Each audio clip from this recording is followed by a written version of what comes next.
Mutton idli.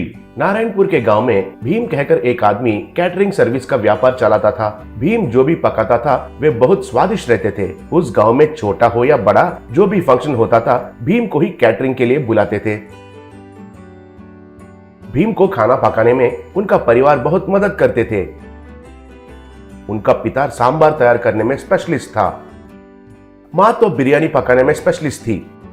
वैसे ही उनका भाई लोग भी खाना पकाने में उनका मदद करते थे। वही गांव में राजा सिंह कहकर एक जमींदार रहता था। राजा सिंह बहुत पैसे वाला था। उनका गांव में अच्छा नाम के साथ साथ बहुत सारे संपत्ति भी था। एक बार राजा सिंह उनके पास काम करने वाले मुनीम से, मुनीम जी, हमारा बेटा का जन्मदिन नजदीक पड़ रहा है। खाना पकाने के लिए अब तक हमने किसी को भी नहीं रखे। असल में गांव वालों को उस दिन किसी के घर में भी खाना पकाना नहीं चाहिए। सुबह नाश्ता, दोपहर को खाना, ऐसा ही रात में डिनर भी हमारे पास है कहकर कहे थे ना। शहर से अच्छे से बावर्ची को लाएंगे कहकर मेरा साला जी कह रहा है, कहा।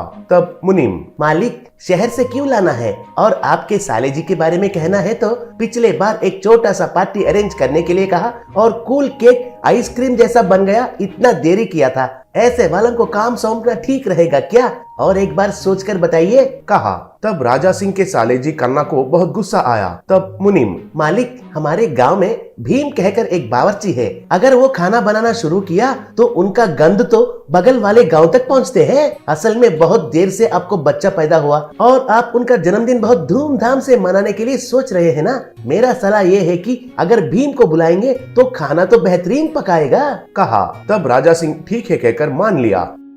एक दिन राजा सिंह भीम के घर गया।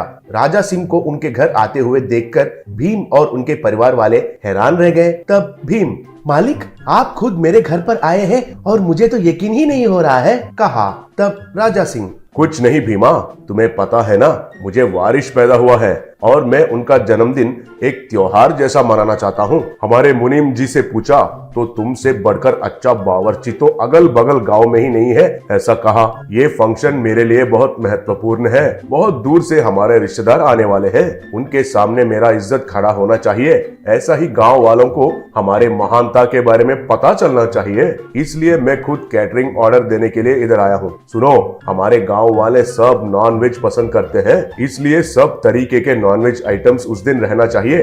ब्रेकफास्ट से लेकर डिनर तक सब कुछ हमारे पास ही होना चाहिए। अगर कोई भी आइटम अच्छा नहीं है और किसी ने भी अच्छा नहीं कहे तो तुम्हारा पेमेंट नहीं दूंगा। अगर सब आइटम्स अच्छे रहेंगे तो तुम्हें डबल पेमेंट देता हूँ, कहा।